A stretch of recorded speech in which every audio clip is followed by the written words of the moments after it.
Pour cette conférence, nous allons plonger, c'est bien le mot, dans les mondes océans, en compagnie de Caroline Fraissinet. Caroline, vous êtes exobiologiste au laboratoire Atmosphère et Observation Spatiale, le LATMOS. Vous êtes chargée de recherche au CNRS. Et vous avez décidé de vous orienter vers le monde de l'exploration spatiale au moment de votre thèse, une thèse qui portait sur l'élaboration de méthodes de chimie analytique pour la mission ExoMars 2020. Alors la mission ExoMars 2020, vous la connaissez, elle s'appelle aujourd'hui la mission ExoMars 2022, et c'est donc la mission, le fameux rover européen, qui sera lancé vers Mars l'année prochaine.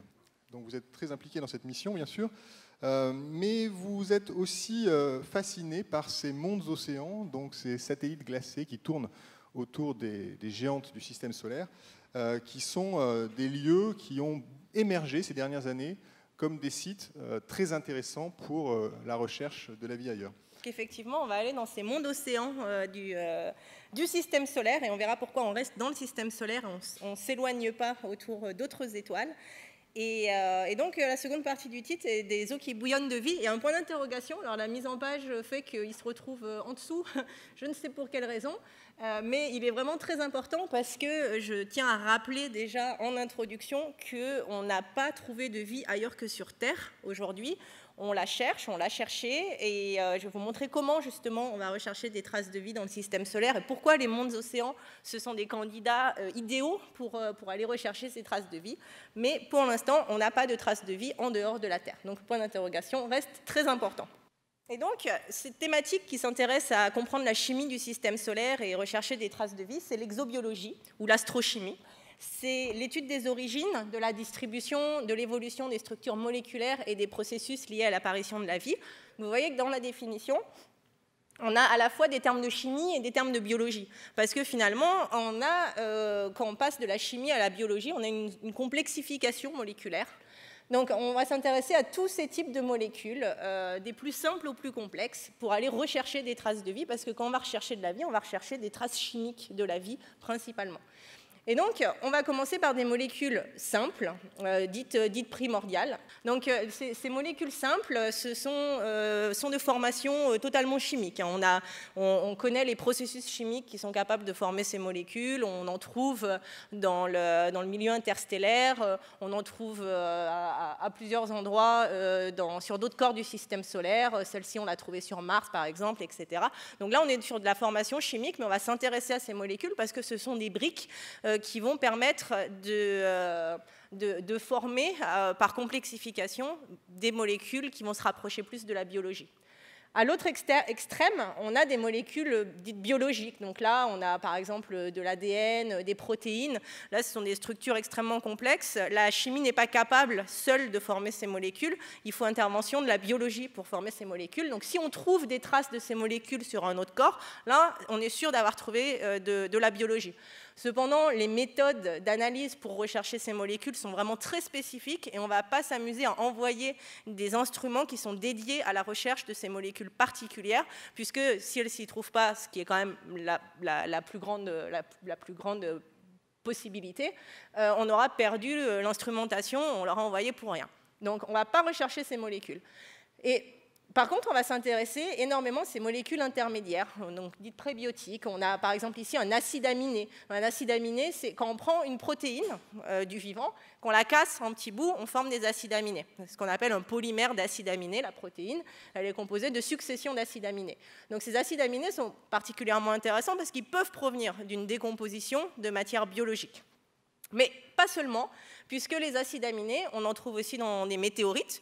Il y a une météorite qui est assez étudiée, qui s'appelle Murchison, qui est tombée en Australie, et sur laquelle on a trouvé une centaine d'acides aminés différents qui ont une formation totalement chimique. Donc on voit que ces molécules type intermédiaire, elles peuvent provenir soit de décomposition de la matière biologique, soit de la complexification de la matière chimique. Donc, si on vient de la matière biologique, c'est-à-dire que l'origine est vivante, si on vient de la matière chimique, c'est que l'origine est abiotique, donc ne fait pas intervenir le vivant, c'est uniquement une origine chimique. Et donc ces molécules, c'est vraiment celles qui vont nous intéresser parce qu'elles ont deux origines possibles. On peut facilement les identifier avec des méthodes d'analyse assez générales. avec des instruments qu'on va envoyer dans le système solaire. Et en regardant sous un certain angle ces molécules, on peut savoir si elles proviennent d'une complexification chimique ou si elles proviennent d'une décomposition biologique. Donc on sait l'origine biologique ou chimique de ces molécules. Et ce qu'on va rechercher quand on va rechercher la vie dans le système solaire, donc pourquoi le système solaire? Parce qu'on est in situ, c'est-à-dire qu'on va sur place pour faire les analyses. Quand on recherche des molécules, c'est très difficile de le faire à distance. On est obligé de se poser, de prendre des échantillons, de l'analyser dans nos instruments et de récupérer les données pour pouvoir savoir s'il y a ces molécules. Mais on ne va pas rechercher la vie en premier lieu. On est obligé d'abord de connaître le contexte de l'environnement dans lequel on va. Déjà, est-ce qu'on peut se poser? Est-ce qu'on peut récolter de l'échantillon? Est-ce que, s'il y a eu de la vie passée, le contexte géologique est favorable à une préservation à long terme des traces chimiques de cette vie, etc., etc. Donc, première étape avant d'étudier des traces de vie, c'est d'étudier le contexte. Souvent, ça prend une mission entière pour étudier le contexte. C'est pour ça qu'on a très peu recherché la vie dans le système solaire. Même sur Mars, on l'a recherché une fois en 1976 avec les missions Viking. Depuis, on n'a plus jamais recherché la vie dans le système solaire, sur Mars. Et la prochaine mission, ça sera ExoMars en 2022, qui ira directement rechercher des traces de vie. Entre-temps, on a étudié le contexte avec tout le programme martien, etc. Et on a également étudié, la deuxième chose à étudier quand on veut rechercher de la vie, c'est l'habitabilité. L'habitabilité, c'est la réunion des conditions nécessaires pour que la vie puisse apparaître. Et au même endroit, au même moment. Il faut que ces conditions soient réunies dans le temps et dans l'espace. Ces conditions, c'est d'avoir de l'eau liquide, ou en tout cas une source de solvant, mais l'eau liquide, elle est particulièrement présente dans notre système solaire, donc on l'aime bien, et de manière pérenne, donc pas uniquement de façon transitoire. Il faut que notre eau liquide soit présente sur un temps suffisamment long, géologiquement parlant, c'est-à-dire plusieurs millions, dizaines ou idéalement centaines de millions d'années. Il faut une source d'énergie. Il faut également des températures, des conditions de pH, pression, température qui soient relativement médium, on va dire. Il ne faut pas des conditions extrêmes sur ces différents paramètres. Et également, il faut de la matière organique, à la fois simple et semi-complexe. Et donc la matière organique, en tant que brique du vivant, il faut que ces briques soient disponibles pour que la vie puisse s'appuyer sur des systèmes chimiques et se développer. Donc on a une transition entre le chimique et le vivant. On ne connaît pas cette transition, c'est notre chaînon manquant en exobiologie. Mais on a une transition entre le chimique et le vivant, et il faut au moins qu'il y ait la matière chimique présente pour que la vie puisse se développer. Tout ça stable dans le temps. Et enfin, une fois qu'on sait que le contexte est bon, qu'il y a des zones d'habitabilité sur ce corps, on va pouvoir aller rechercher, envoyer des missions dédiées à la recherche de biosignatures, c'est-à-dire de signatures de vie directement. Est-ce qu'il y a eu de la vie à cet endroit ou est-ce qu'il y en a encore aujourd'hui? Et donc aujourd'hui, on s'intéresse au monde océan. Donc on reste dans le système solaire puisque, comme je disais, on va in situ, on va envoyer des missions, on va envoyer des instruments. Et donc, il nous faut pouvoir y accéder. Si on va du côté des exoplanètes, c'est des observations à distance qui ne vont pas nous permettre de regarder ces molécules, les messages pour savoir si la molécule elle provient d'un système chimique ou d'un système vivant. Donc, on va du côté de Jupiter, pour commencer. Jupiter, en soi, c'est une géante gazeuse. Elle nous intéresse très peu du point de vue de l'exobiologie. Mais ce qui nous intéresse, c'est son système de satellites. Alors, le nombre de satellites change régulièrement. Il y en a de nouveaux qui sont découverts chaque semaine, chaque mois. Je crois être à jour en disant 79 aujourd'hui, mais bon, si vous voyez un chiffre différent, ce n'est pas étonnant. 79 satellites, dont 4 qui sont particulièrement grosses et particulièrement étudiées. Ganymède, c'est la lune la plus grosse du système solaire. Et c'est également un monde océan, mais c'est un monde océan où l'océan interne de Ganymède est bordé entre deux couches de glace et donc interagit très peu avec la surface et très peu avec l'intérieur. Ça nous intéresse un petit peu moins, donc on ne parlera pas de Ganymède aujourd'hui. Io, c'est un système qui est vraiment exceptionnel dans le sens unique. C'est un monde volcan. Il y a plus de 150 volcans qui ont été répertoriés et avec de la chaleur interne qui est apportée par les forces de marée créées par Jupiter, qui est à l'échelle sur cette photo. Et nous, on va s'intéresser à Europe. Europe, c'est un monde océan également, et comme Ganymède, mais avec des particularités qui font qu'elles vont plus nous intéresser pour l'exobiologie. Elle est un petit peu plus petite que notre Lune à nous, mais assez similaire en taille.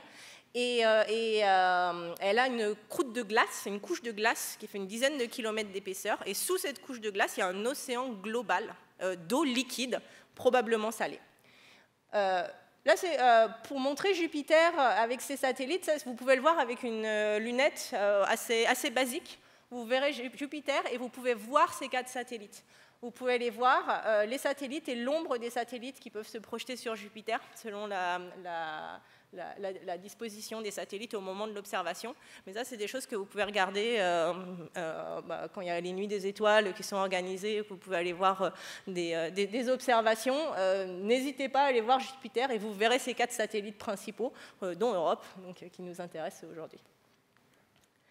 Europe, c'est donc ce monde océan avec une couche de glace qui se retrouve au-dessus, parce qu'on est loin dans le système solaire, hein, il fait froid, et qui ferait, je dis bien parce qu'on n'est pas sûr de l'épaisseur de la couche de glace, une dizaine de kilomètres d'épaisseur. Et sous la couche de glace, on aurait donc un océan d'eau liquide qui ferait de 10 à 100 km de profondeur. Pareil, il nous faut d'autres missions pour avoir plus de contraintes sur l'épaisseur de cette couche océanique. Et l'intérêt, c'est que cet océan est en contact avec la couche de silicate, avec le manteau. Donc on a cette interaction entre le manteau solide d'Europe et l'océan d'eau liquide. C'est donc ce qu'on appelle soit un satellite glacé, soit un monde océan. Et quand on regarde la quantité, quand on estime la quantité totale d'eau sur Europe, donc là on a Europe et la Terre à l'échelle, et la quantité totale d'eau sur Europe versus la quantité totale d'eau des océans terrestres, si on assèche complètement notre Terre, et on voit qu'en quantité absolue, on a plus d'eau sur Europe que sur la Terre. Donc on est vraiment sur un monde océan assez important. On a une estimation que la quantité d'eau totale d'Europe serait à peu près 2 fois celle que contient les océans terrestres et les mers terrestres. Et comme je disais, on a cette interaction entre le manteau sous l'océan. Donc là, on voit bien la représentation avec la couche de glace de dizaines de kilomètres d'épaisseur, l'océan qui serait un peu plus épais que la couche de glace dessous, et donc cette interaction avec le manteau. Et le fait qu'on ait cette interaction fait qu'on a probablement, et donc on a des indices qui nous disent, ce n'est pas uniquement une supposition basée sur une analogie avec la Terre, c'est vraiment, on a des indices qui nous disent qu'on a des fumeurs noirs, donc des sources hydrothermales qui se retrouveraient à l'interaction entre le manteau et l'océan. On a ça sur Terre, et dans nos océans terrestres, il y a énormément de fumeurs noirs, donc de sources hydrothermales, où on a le manteau inférieur qui va se répandre dans le manteau supérieur et qui va passer dans l'océan, qui va amener des éléments du manteau, qui va amener de l'énergie, et qui se retrouve dans une zone où on a une zone très très très chaude au moment de la sortie et une zone très froide juste à côté. Et ça, c'est intéressant parce que dans la zone très chaude, on va pouvoir créer des liaisons chimiques. Et ensuite, si on les laisse trop dans cette zone chaude, on va les casser a posteriori. Et donc ça, c'est un peu embêtant parce qu'on se retrouve avec les éléments de base. Mais là, on va avoir suffisamment d'énergie pour les créer, ces éléments chimiques, ces molécules chimiques, et les stabiliser dans l'eau froide juste à côté. Et les sources hydrothermales sur Terre, c'est une des hypothèses pour l'apparition de la vie sur Terre. On pense que la vie sur Terre a pu apparaître au niveau de fumeurs noirs sur notre planète il y a 3,8 à 4 milliards d'années. Et donc d'avoir ces fumeurs noirs ou sources hydrothermales sur Europe, ça nous donne beaucoup d'intérêt pour cette planète pour aller rechercher des traces de chimie complexe et éventuellement des traces de biologie. Donc là, c'est une autre représentation des fumeurs noirs qui pourraient être vraiment tellement mesurer des kilomètres d'épaisseur. Et donc, au moins, de toute façon, on va se retrouver avec une chimie complexe dans l'océan. Donc, le schéma montre bien que c'est complexe. On ne vous demande pas de comprendre les réactions qui sont supposées, mais on va se retrouver avec une chimie complexe dans cet océan. Et une chimie complexe, plus on complexifie la chimie, plus on se rapproche d'une forme de vie. Et on ne sait toujours pas, je rappelle, ce gap entre la chimie complexe et la biologie, on ne le connaît pas. Mais plus on a une chimie complexe, plus on a des chances que la biologie puisse se développer à partir de cette chimie complexe. Et donc, idéalement, il faudrait aller goûter cet océan, aller pouvoir l'analyser.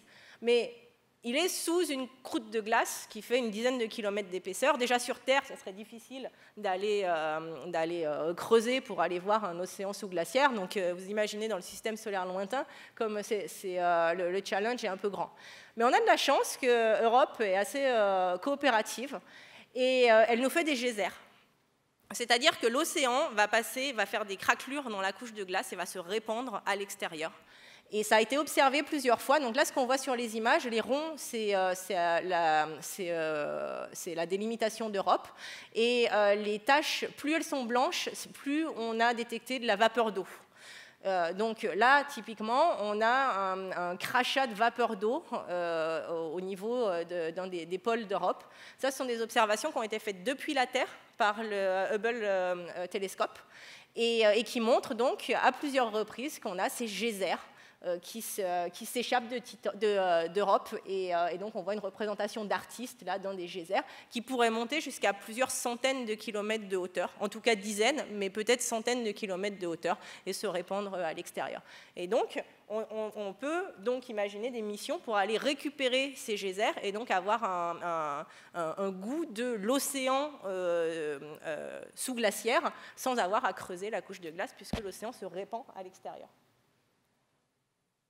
L'Europe, elle a une surface qui est très jeune parce qu'elle est très active. On a pu repérer uniquement 5 cratères à la surface d'Europe. Et moins il y a de cratères, ça ne veut pas dire qu'il y a moins d'impact, ça veut dire que les cratères ont été effacés. Et ils ont été effacés parce qu'on a une tectonique, mais pas une tectonique des plaques comme on connaît sur Terre avec le manteau, mais une tectonique de glace. Et donc là, par exemple, on voit une faille où il y a rapprochement de 2 blocs de glace. On peut voir ça un peu comme des énormes glaciers qui vont se rapprocher et qui vont créer ces structures. Et ici, on voit également une structure où il y a des taches qui sont des résidus d'éruption, donc d'éruption de l'océan qui se répand à l'extérieur. Et donc on a une vue assez détaillé, mais pas suffisamment. Vous allez voir pourquoi. Mais on est quand même assez détaillé sur la surface d'Europe. On voit bien ces réseaux de craquelures. Et on voit également des couleurs sombres, des couleurs rouge-orangé. Et ces couleurs rouge-orangé, ce sont à la fois des sels et ce sont aussi des phénomènes d'oxydation qui se passent en surface par les rayonnements du Soleil, les rayonnements galactiques qui font pas mal de réactions. Et ce qui est intéressant, c'est qu'on a des réactions donc, qui se passent en surface, donc des oxydations qui vont se passer en surface, des sels. Et puisqu'on a les couches de glace qui vont rentrer à l'intérieur et faire des collisions de plaques de glace et rentrer dans l'océan, eh bien, elles vont se mélanger avec l'océan. Et dans l'océan, on a ces molécules organiques qui viennent de dessous. Et donc, on a l'intérieur d'Europe qui va se mélanger avec l'extérieur d'Europe dans l'océan. Et c'est d'autant plus intéressant pour ce qui peut se passer à l'intérieur de l'océan d'Europe.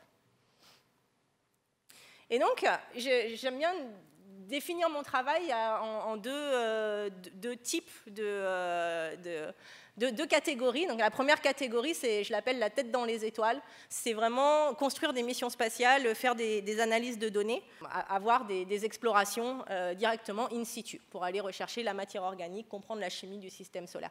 Celle-ci, ce n'est pas une mission sur laquelle j'ai travaillé, mais j'aime bien la mentionner parce que c'est une mission européenne de l'Agence spatiale européenne, de l'ESA, qui va partir en 2023 et qui va explorer le système de Jupiter. Elle va faire uniquement 2 survols d'Europe, a priori, donc on ne va pas étudier en détail Europe, mais on va étudier plutôt le système de Jupiter, et il n'y a pas vraiment d'exobiologie à l'intérieur. Mais c'est quand même pour montrer que l'Europe, et la France en particulier, on est les 2e contributeurs au spatial, après les États-Unis, après la NASA. Donc on est vraiment très, très, très bien placés avec notre centre spatial français, le CNES, qui finance énormément d'instruments et de missions en collaboration avec les Américains. Et donc, une prochaine mission qui sera lancée sur Europe, c'est Clipper, Europa Clipper. Elle ne va pas orbiter autour d'Europe, elle va orbiter autour de Jupiter. Mais par contre, son objectif principal, c'est de faire des survols d'Europe. Elle va en faire au moins 45 à basse altitude pour pouvoir essayer de comprendre le contexte et l'habitabilité. Donc, comme je disais, d'abord, on commence par le contexte, ensuite l'habitabilité, et ensuite, on va rechercher des traces de vie. Avec Clipper, on ne va pas rechercher des traces de vie, mais on va essayer de comprendre le contexte d'Europe, l'épaisseur de la couche de glace, l'épaisseur de la couche océanique, et qu'est-ce qui peut se trouver dans les geysers, combien il y a de geysers, etc. Et donc à bord de cette mission, il y aura 10 instruments qui vont faire ces analyses, et qui va aussi, surtout, préparer pour un futur appel d'offres pour faire un atterrisseur à la surface d'Europe. Pour pouvoir atterrir à la surface, il faut d'abord connaître les environnements. Donc, il y a à peu près 10% de la surface d'Europe qui a été cartographiée avec une échelle de 300 mètres par pixel. C'est-à-dire qu'on voit très bien à une échelle moyenne ce qu'il y a sur Europe, mais pas à une échelle locale. C'est-à-dire que si on veut atterrir, il nous faut une cartographie au mètre ou à la dizaine de mètres à la rigueur, pour être sûr qu'on atterrit dans un terrain qui soit relativement plat. D'autant plus qu'il y a des études récentes qui montrent que sur Europe, on a peut-être des zones, ce qu'on appelle des pénitents de glace. Vous connaissez peut-être dans des zones froides, dans les montagnes sur Terre. Donc là, on revient sur Terre. C'est des structures comme ça, les pénitents, qui sont formés par des vents, par différents phénomènes géologiques. Et donc, si on veut atterrir notre lander sur des structures qui peuvent faire jusqu'à 10 km de haut sur Europe, ça ne va pas être très bien pour l'atterrissage. Donc, on veut vraiment se retrouver sur une zone plate, et c'est pour ça que Clipper va nous cartographier la zone avant de pouvoir atterrir avec Europa Lander. Et Europa Lander, c'est un type de mission. Il y a deux types de missions d'appel d'offres. Donc c'est un type de mission qu'on appelle flagship. C'est-à-dire que la NASA, principalement, souvent, même si l'ESA a également ses missions flagship, la NASA va dire on va faire un atterrisseur qu'on va envoyer sur Europe. Et elle va lancer, donc on a le budget pour faire un atterrisseur. Par contre, il n'y a pas de charge utile scientifique à l'intérieur. Donc ils font un appel d'offres général, international, pour que chacun puisse proposer ses instruments à mettre sur l'atterrisseur. Donc, pour l'instant, pour Europa Lander, on en est au stade où on n'a même pas encore de financement sûr pour qu'il y ait cette mission qui soit établie. Donc, on sait plus ou moins que dans un futur proche, il y aura un financement pour faire un Europa Lander et que la NASA fera un appel d'offres international pour les instruments à mettre dessus. Mais ce n'est même pas sûr que ça arrive. Cependant, il faut déjà préparer nos instruments pour que quand la NASA lance son appel d'offres, on ait un instrument à proposer qui soit déjà suffisamment sûr pour pouvoir proposer et que la NASA dise oui, celui-là, il a été bien travaillé, donc il a moins de risques et on va pouvoir le mettre dans notre charge utile scientifique sur Europa Lander. Et donc, on prépare déjà des instruments pour une mission où il n'y a même pas encore d'appel d'offres et où on ne sait même pas s'il y en aura un jour. Et typiquement, ça, c'est un instrument qu'on prépare qui s'appelle Emily, dont notre principal investigateur est Will Brinkerhoff au centre NASA Goddard dans le Maryland. Et une de ses filles s'appelle Emily, donc on trouve toujours des acronymes assez sympathiques et personnels. Et donc Emily, ça sera un instrument qui sera proposé s'il y a un appel d'offres Europa Lander. Et qui a été développé dans le cadre d'un programme que la NASA a mis en place. Donc, puisqu'ils ont retardé le Europa Lander, ils ont décidé quand même de donner de l'argent pendant 2 ans à certains instruments pour se développer pendant 2 ans et pour atteindre un niveau de maturité qui soit plus élevé et qui soit susceptible d'être proposé lorsqu'il y aura l'appel d'offres Europa Lander. Vous voyez, c'est un petit peu un entre-deux. Et donc, on prépare cet instrument avec notre collègue Will. Et donc, la partie qu'on prépare, c'est un séparateur chimique. Donc, c'est pour les chimistes qui connaissent, c'est une analyse en chromatographie gazeuse. Et donc, c'est un séparateur de molécules qui va permettre ensuite d'analyser ces molécules, de les identifier et de voir si nos molécules chimiques complexes peuvent provenir d'une forme de vie à cet endroit. Donc, vous voyez qu'on prépare déjà des instruments, on passe beaucoup de temps à les préparer et on demande des financements pour des missions qui ne sont même pas encore actées et on ne sait pas si ça sera un jour le cas. Et bien sûr, on prépare souvent des missions qui sont pas sélectionnées. Bon, c'est jamais des échecs complets, puisqu'on s'en sert après pour reproposer d'autres instruments.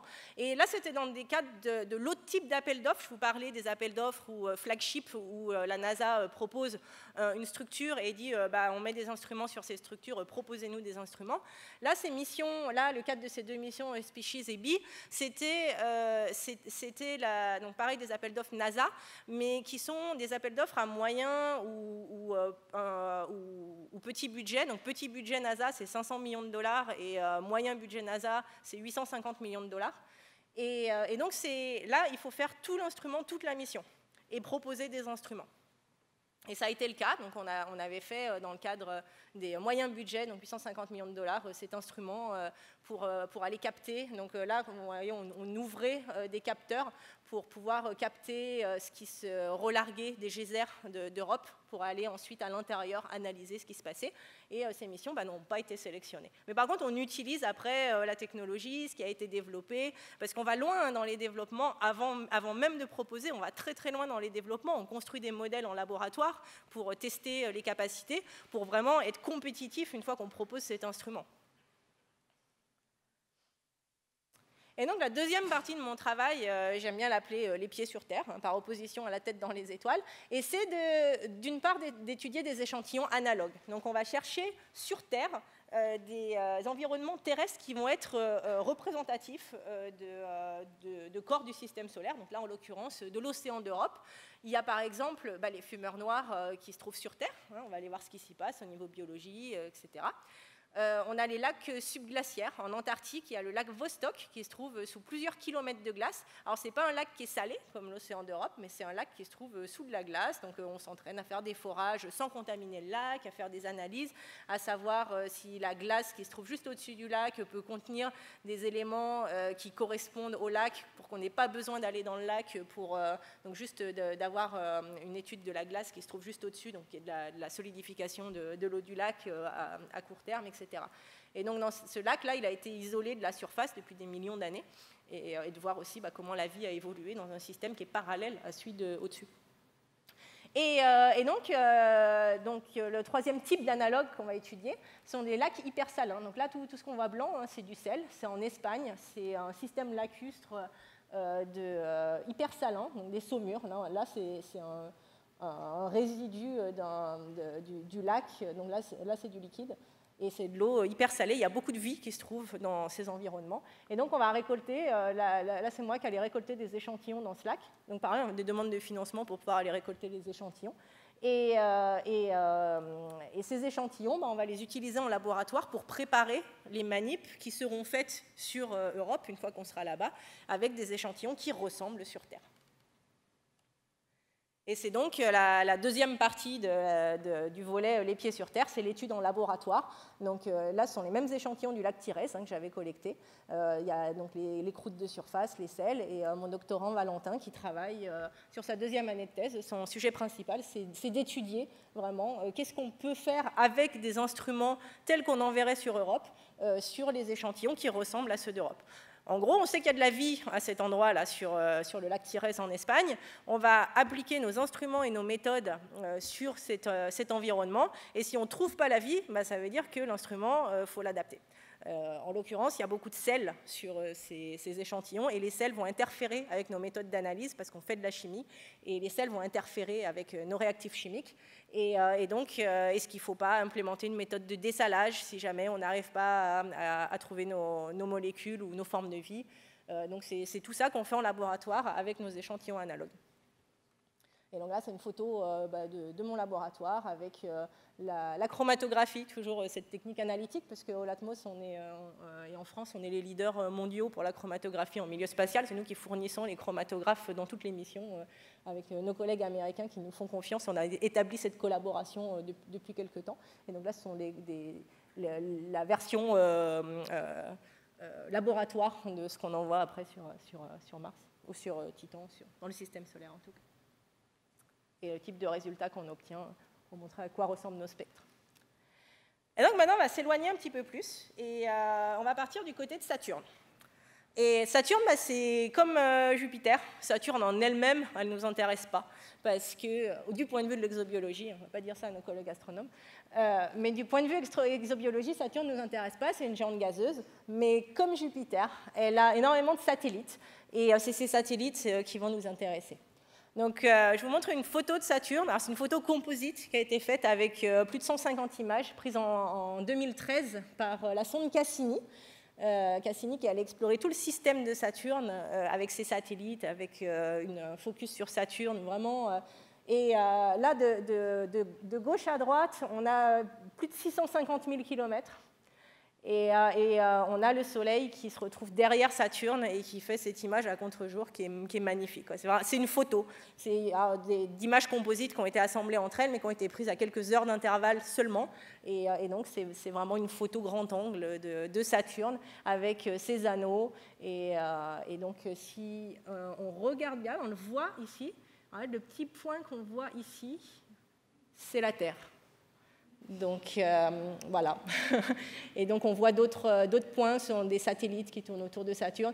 Et si on regarde bien sur cette image, en fait, on voit énormément de satellites, on voit plusieurs planètes, on voit plein de choses.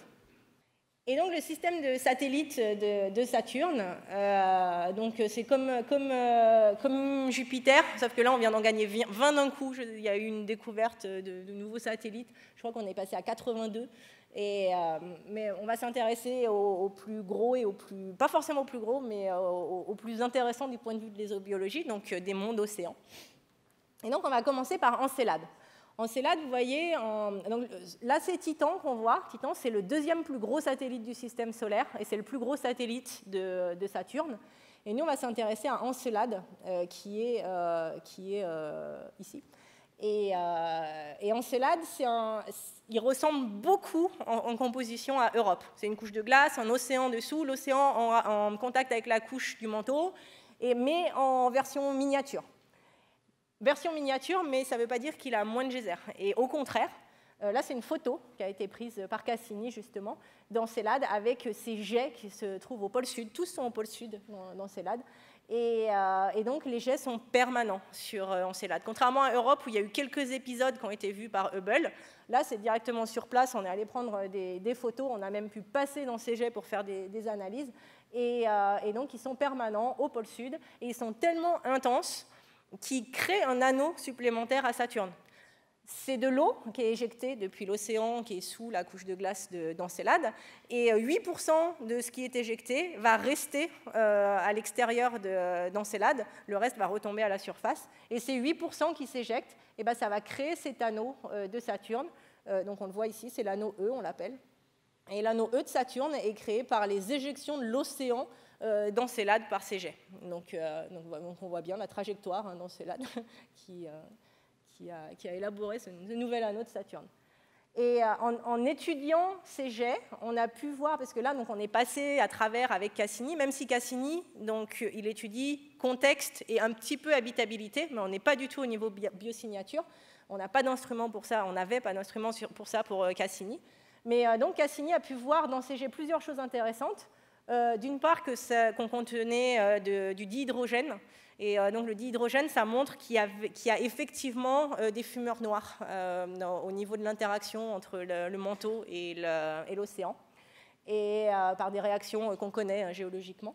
Et montre également qu'il y a du silicate, il y a des particules de silicate, donc c'est des particules du manteau qui sont éjectées via les fumeurs noirs dans l'océan, qui remontent de l'océan et qui passent dans les craques pour aller dans les craquelures de la glace pour aller s'éjecter dans les geysers à l'extérieur d'Encelade. Donc on a montré avec l'analyse des éléments de ces jets qu'on avait bien des fumeurs noirs au fond de l'océan d'Encelade. Et Encelade, à l'échelle de Europe, donc là c'est Encelade, Europe et la Terre, donc on voit qu'il est beaucoup plus petit. Encelade, il fait 500 km de diamètre. 500 km, c'est une distance Paris-Lyon, c'est vraiment petit pour un satellite, mais il a énormément d'eau en proportion. Et donc là, on a une image de synthèse des jets qui se trouvent au pôle sud, avec la couche de glace et puis l'océan. L'océan, on ne sait pas s'il est vraiment global, de la même épaisseur sur toute la planète. Planète satellite, c'est un abus de langage de dire souvent planète pour des corps qui sont tellement complexes et tellement intéressants.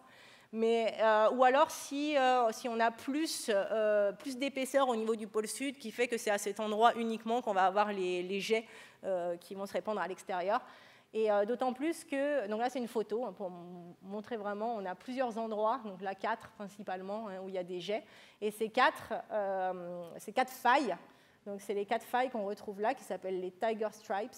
Tiger Stripes, c'est les griffes du tigre, comme si un tigre avait mis un coup de griffe sur la planète, et c'est par ces 4 failles qu'on a les jets, et uniquement à cet endroit que les jets se répandent à l'extérieur. Donc, Encelade, tout ce qui est écrit ici, ça récapitule un petit peu ce que j'ai dit. C'est un peu pour montrer Encelade, c'est petit mais costaud.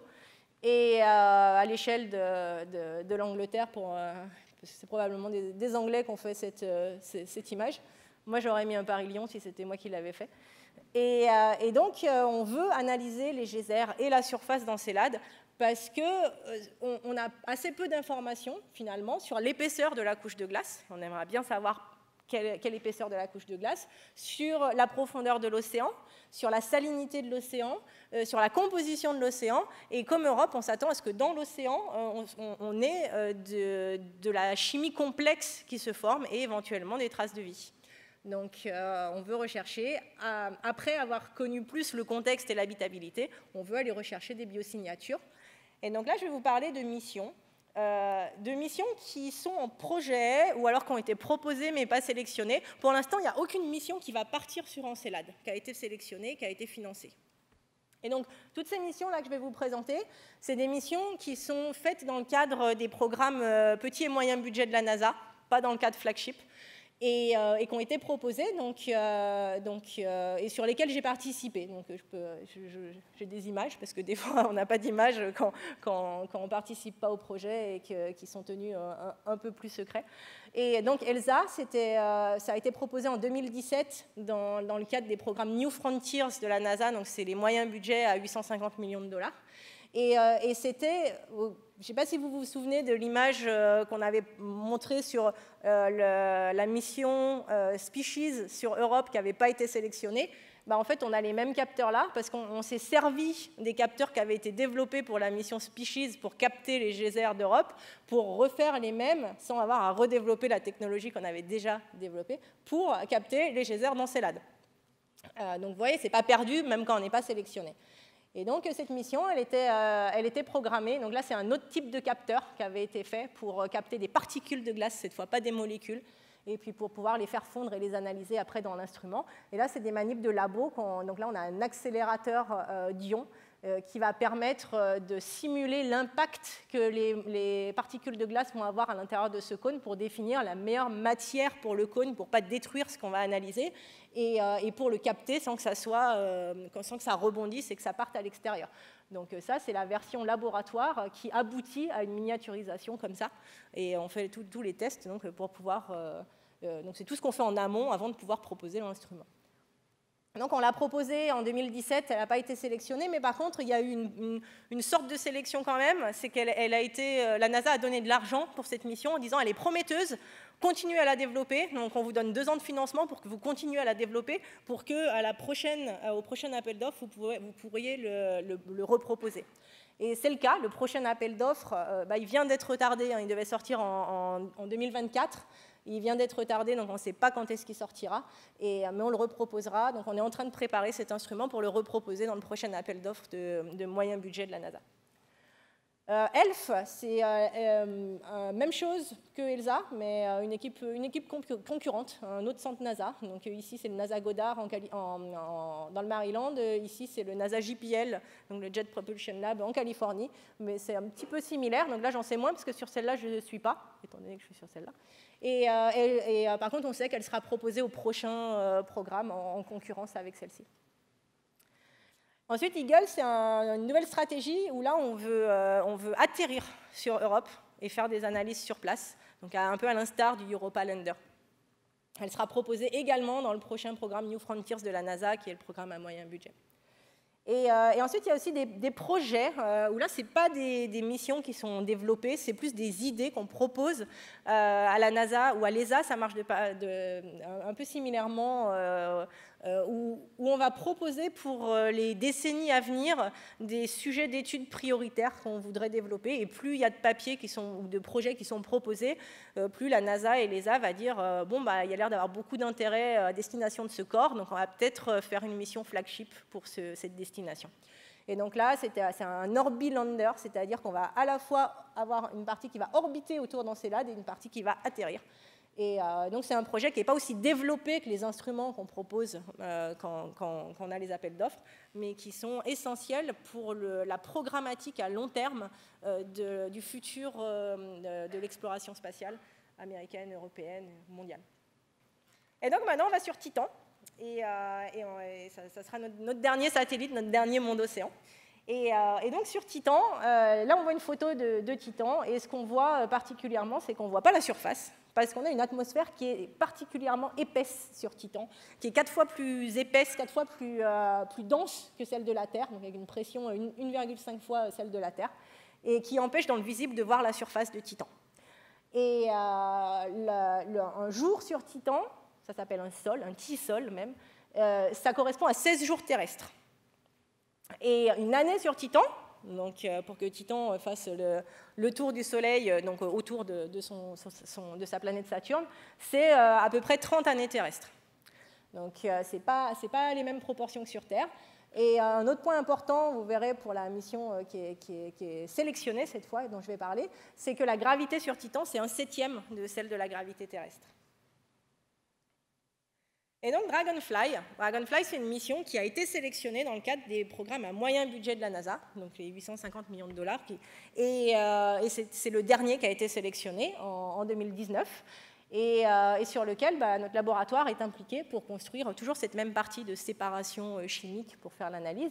Et on voit bien la différence entre le team meeting de 2019 et puis celui en Zoom de 2020. Malheureusement, on voit aussi que sur certaines personnes, moi, je me retrouve là.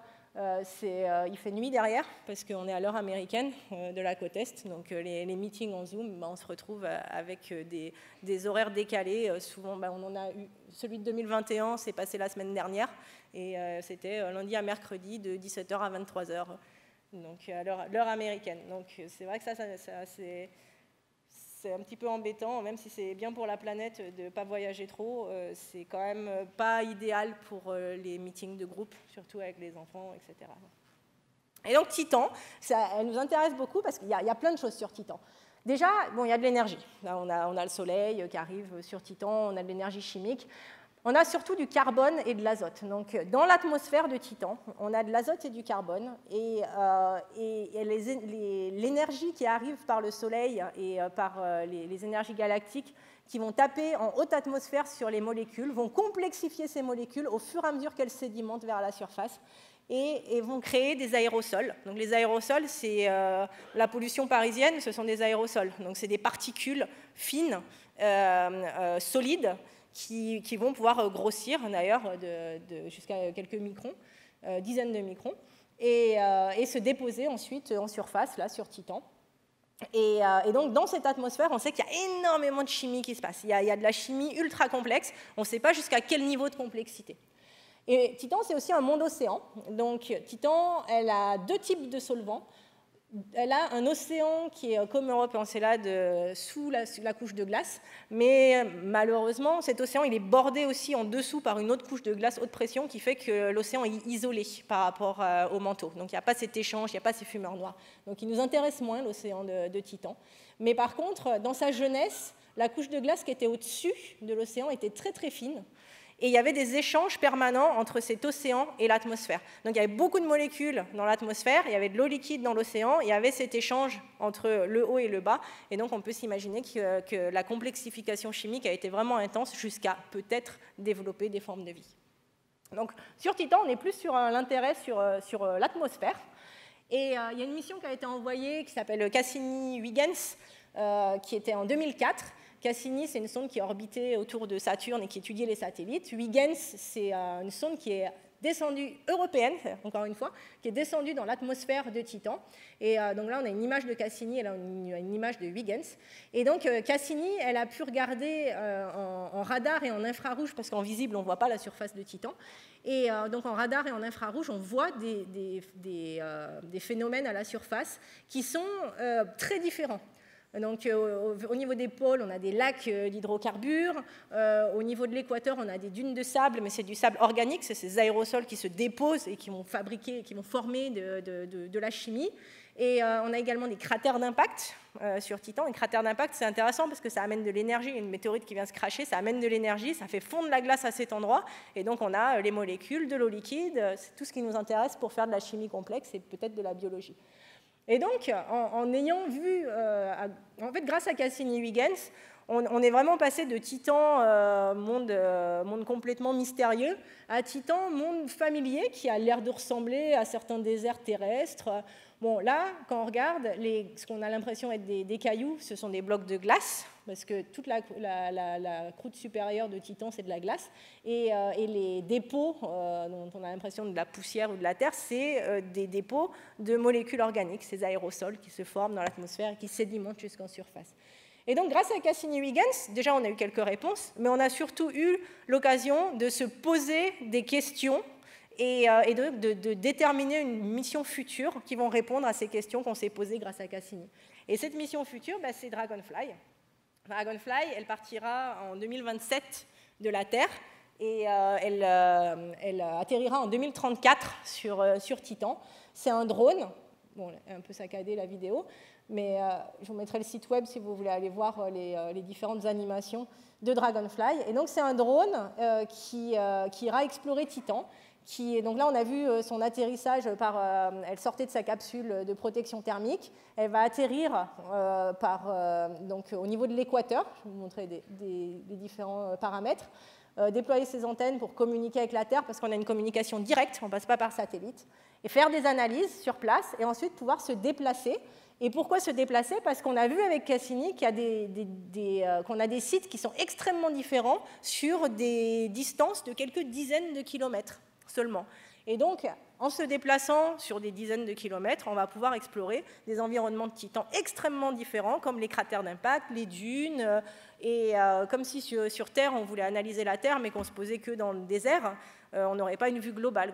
Il faut avoir du désert, de la forêt, de la glace, différents climats, pour pouvoir avoir une vue globale. Donc là, on va avoir une vue, alors pas globale non plus, mais assez étendue de ce qui peut se passer sur Titan grâce à Dragonfly. Donc cette mission, elle a été sélectionnée. Donc il y a le budget, et on est en cours de définition des interfaces, de qu'est-ce qui va vraiment être sur la mission, même si on l'a proposé d'une certaine façon, il y a toujours des petites modifications, et puis de construction également. Lancement 2027, arrivée Titan au milieu des années 2030, donc début 2034. On vient d'avoir la bonne nouvelle qu'on a un lanceur lourd qui va nous permettre de réduire le temps de trajet à 6 ans et demi au lieu des 8 ou 9 ans si on n'avait pas ce type de lanceur. Et on va atterrir à une latitude à peu près à l'équateur qui est similaire à celle de Huygens en 2005. Et non seulement similaire en latitude, mais Huygens a atterri en 2005 et Dragonfly atterrira en 2034. Vous voyez qu'il y a 29 ans d'écart entre les deux atterrissages. Et si vous vous souvenez, je vous disais qu'une année sur Titan, c'est à peu près 30 ans. C'est-à-dire qu'on atterrit pile une année Titan après Huygens avec Dragonfly. Et donc, on a des saisons de la même façon que sur Terre, elles sont juste plus longues, elles font 6 ans par saison. Et donc, en atterrissant à la même saison et à la même latitude, on connaît les prévisions météo de là où on va atterrir, et on sait qu'on n'aura pas de pluie, des pluies d'hydrocarbures, hein, ce n'est pas des pluies d'eau. On n'aura pas de pluie, on aura des vents assez faibles, et donc on sait que l'atterrissage sera relativement safe. Et donc Dragonfly, c'est un drone, mais ce n'est pas un petit drone comme vous pouvez avoir volé. Donc là, j'ai mis une image d'un collègue à moi et moi, donc à la sélection, à la présélection de Dragonfly, en fait. Et vous voyez le modèle de Dragonfly derrière. Donc déjà, vous voyez aussi que les chercheurs, des fois, ils peuvent être habillés bien. Mais aussi, que le modèle de Dragonfly, il est particulièrement gros par rapport à ce qu'on peut imaginer. C'est un drone qui fait plus de 600 kg, qui fait plus de 2,5 mètres d'envergure, et enfin voilà, vous voyez, il est presque de ma taille. C'est pas un petit drone. On va mettre 4 instruments sur ce drone. Il y aura plusieurs dizaines de kilogrammes d'instrumentation scientifique. Et il y a un réacteur nucléaire pour le propulser, et il y a une antenne pour communiquer directement avec la Terre. Et notre principale investigatrice, c'est Zibby Turtle. Et là, vous voyez la taille réelle de l'hélice. Donc, il y en aura 8 des hélices qui sont réparties en ce qu'on appelle le X8. Donc, ça fait un X, et puis il y en a 8, donc X8. Et donc, c'est un double quadcoptère. Et chacune de ces hélices, donc c'est pour faire redondance, aura cette taille, ce qui n'est pas énorme, comme vous pouvez voir. Donc, c'est pas énorme parce que la gravité, elle est faible sur Titan et parce que l'atmosphère, elle est dense. Et donc, c'est très facile de voler sur Titan. Et si on se met des ailes, comme les premiers explorateurs sur Terre qui ont essayé de voler et qui s'écrasaient lamentablement sur le sol, sur Titan, si on se met des ailes sur les bras et qu'on bat des bras avec nos ailes artificielles, on pourrait voler. On est sur une densité qui est un peu intermédiaire entre l'eau et l'air sur Terre. Donc c'est vraiment facile de voler sur Titan. C'est pour ça qu'on fait un déplacement aérien et pas en roulant où ça serait beaucoup plus difficile. On peut se déplacer de plusieurs dizaines de kilomètres par vol avec une durée de mission qui est de plusieurs centaines de kilomètres total. Et donc, comme je disais, on a un réacteur nucléaire qui va pouvoir, parce qu'on a très peu d'énergie quand même qui arrive en surface, donc réacteur nucléaire qui nous permet d'avoir de l'énergie, une communication sans passer par des satellites, et les mesures sont principalement faites en surface. Et je voudrais juste vous montrer les différents instruments de Dragonfly avant de conclure. Donc les différents instruments, il y en a 4. Il y a toute une série de caméras, donc les codes couleur-image qui se répartissent dans Dragonfly, toute une série d'imageurs, de vidéos pour faire des mesures en vol, pour faire des mesures au sol, pour voir ce qui se passe, des imageries couleurs, etc. On a un spectromètre qui s'appelle Dragon, qui va permettre de voir l'humidité du sol en méthane et de savoir si le sol sur lequel on se trouve est intéressant à échantillonner pour faire des analyses chimiques. Il y a DragMet, qui est une station météo et géophysique hyper complexe. Donc, vous voyez qu'il y a des capteurs un petit peu partout de l'instrument DragMet.